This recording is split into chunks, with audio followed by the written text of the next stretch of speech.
Okay, hello everyone. My name is Jean Checki. I'm the president and CEO of Interstellar Inspirations. Michele Daly, the chief operating officer and co-founder, is also online, and she's going to be beginning our program today. Yes. Hello, everyone. Thank you for joining us today. Just to begin, the first slide says, what is a disability? And we want to address the legal term to start. The key term is physical or mental impairment that substantially limits one or more major life activity. A person who has a history or a record of such an impairment, or a person who is perceived by others as having such impairment. The ADA does not specifically name all of the impairments out there that are covered under the ADA. We will always start by giving the legal definition so that everyone is on the same page. Our work first began with what is called Marsh Access. It was a National Science Foundation grant.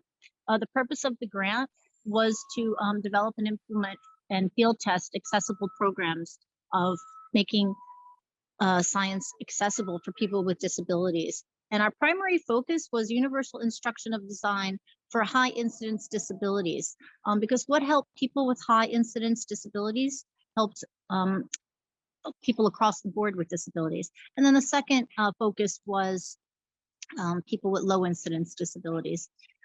This grant developed a three-part model. The first model is program design, and we use a quadrant so that we talked about the science content, the content specific to our program, the science tools that we were using, and the documentation, the way that people with disabilities would be able to equally access and document. When we develop our programs, we made sure that we have a standard version, and then we are able to modify on the fly, and we can decrease the content to be a fundamental version or enhance it to address the audience specific needs. We also had a model, a pyramid of program accessibility, where we start with universal instructional design. And when you cannot meet those specific needs of the community, then you build in accommodations, followed by modifications. And then if you needed to completely redo it in order to meet a specific need, we made a special adapted program.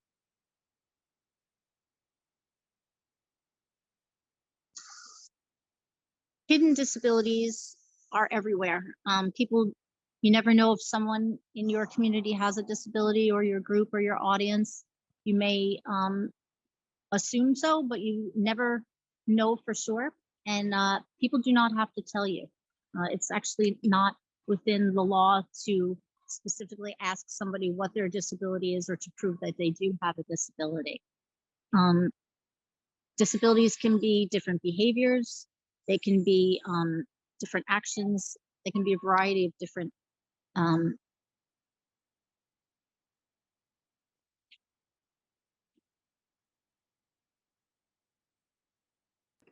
think we lost you there for a moment, Michele. I'm here. Laura, can you hear me? Yeah, I can hear you now. Yes. So just to pick up, so they could be, no outward signs whatsoever. So the reason we bring this up is because we've been asked to talk a little bit about disabilities and long COVID, and long COVID, of course, is going to be a hidden disability. So it's important to note that while we're talking about disabilities, and I've switched the slide just in case anyone is visually impaired, and the slide reads, illness is not a disability, but illnesses can cause or lead to disabilities such as long COVID. So Michele has a visible disability. Michele is a quadriplegic in a wheelchair. I do not have a visible disability. I have a hidden disability. I actually suffer from long COVID, but I've had it for 14 years. I got it from a different virus. And 25% of people who get what's called dysautonomia and POTS, which is what the long COVID patients are being diagnosed with, become disabled from it. And unfortunately, I was one of those people. So now as we look at long COVID, we're seeing an expectation of about 5 to 8 million people going into the system as disabled from the condition. And basically doctors don't know anything about it because there hasn't been any research into it. And so it's kind of a hit or miss. They treat the symptoms, but they don't really know what causes all of these different symptoms.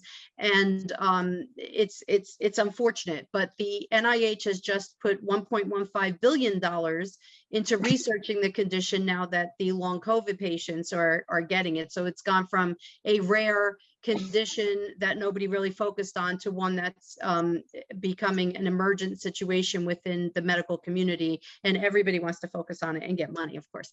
So how, if somebody comes into your programming and they have POTS, dysautonomia from COVID, or what they deem to be long COVID, people don't really know how to accommodate them. And so it's very easy actually to make an accommodation. First of all, salt is very important. I have to eat about 6,000 milligrams of salt a day. Just to have a chair provided, shaded area, cool, or a warm area, because we have temperature dysregulation, a place where they could lie down horizontally, because it's very difficult for somebody with POTS to go from horizontal to vertical real quickly. No tilting, right? So you know, don't try to force them to do something like, I know there is an astronaut activity called I think puffy head chicken legs or something like that. That would be bad for somebody that has a long COVID condition. And a little compassion. People have a lot of compassion for Michele and almost no compassion for me. I'm almost, I would say 95% of the time not believed. And this is something that you hear all the time with people with hidden disabilities. It's very annoying. So we'd like to put a little bit of water cooler etiquette in here as well. Please do not say you people. This is something that Michele and I, we were consultants for NASA with the Solar System Ambassador Program and the HEAT program at Goddard. And this has happened not only there, but even at our respective jobs, where people will say something like, you people should just understand that we're trying to be helpful to you, right? And that's great. But if you're not including the people with the disability in the conversation and in the development of your programming and activities, then you're basically determining what it is that they need for their accommodation. You're not including them in that. And so as you see in this cartoon, it's, you know, it's nice to make the effort, but the effort is, it's not feasible for the person in the wheelchair because the ramp is not appropriate, right? So in saying you people, that's really, if you change the demographic and you say with people with disabilities, do not ask a person with a hidden disability to try to look sick, right? This just happened to me. That's why this is in here. At my job, 2 people said, if you could just look more disabled, it would be really helpful, right? So I'm sorry that my disability doesn't accommodate your need to understand what's going on or your belief system, but it's not appropriate to do that. Do not assume you could put somebody else, yourself, in a disabled person's shoes, right? This is the other thing. If a long COVID patient comes up to you and they say that they're dizzy, there's syncope involved in long COVID and dysautonomia POTS. So it's not the same dizziness that you might experience, and there's other things involved in that. There's blurry vision, there's disorientation, what they're calling brain fog. So you just spinning yourself around isn't going to give you that same sensation. Feet, it's not going to give you that same experience of having an unstable gait. So, ask them what they need. Ask the people, if, what can you do to be more inclusive? How can you change your programming, or is there anything that could have been provided that could help them have a more enriching and inclusive experience? And of course, again, all illness is not disability, and there are illnesses that lead to disability, but a disability cannot be cured with diet, exercise, relaxation, and medication. And it's not really appropriate to say, well, if you just lose weight, you'll be fine. I'm overweight because I'm disabled. I'm not disabled because I'm overweight. So we always talk about modifying on the fly. Flexibility is the key. You know, you can put these things in a little box in your office or something, salt, different pens. Michelle's hands are paralyzed, so she needs certain pens that are easy to write with. And it's very inexpensive, and you can keep building the box, right? So the other thing we want to really point out is that you must test your products and your programs on the target audience. Again, don't try to be disabled. We did have, when we were doing the grant work, we did have somebody come in, a group come in, the ayes have it. And I tested all of my activities on people who were either blindfolded or had their eyes closed. And they experienced everything being blindfolded or having their eyes closed. And when the blind group came in, the visually, and so really testing on the group that you are trying to reach is very important. I just want to point out here that these are Noreen Grice's books. A lot of people have said, well, I just braille something, so it's universally designed.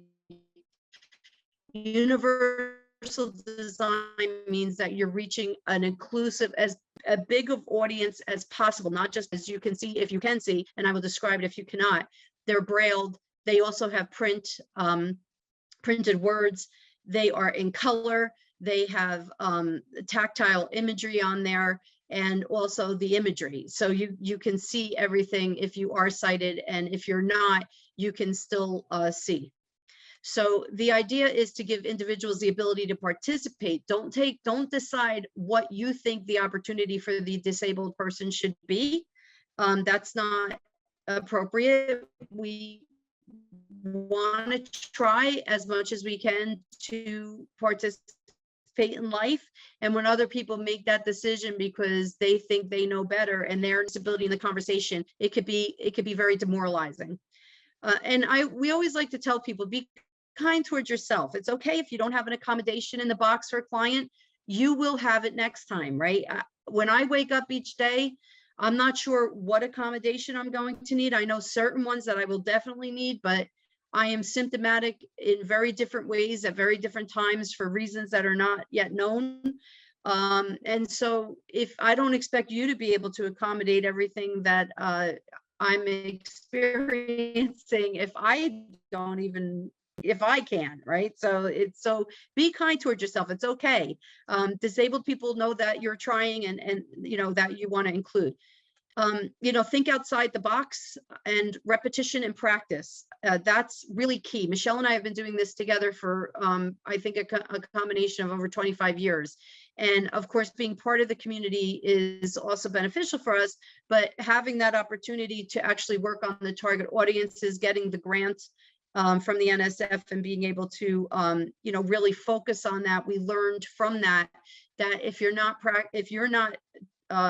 you know, experiencing this with the target audience, that you're not going to have the same level of inclusion. So that's what we've got. So we'll leave room open for questions. And please, if you just want to ask questions about the long COVID, that's fine. If you want to ask questions of Michele or I, this is a safe zone, so don't feel like you might be inappropriate. We're here to help. Thank you both so much for your presentation.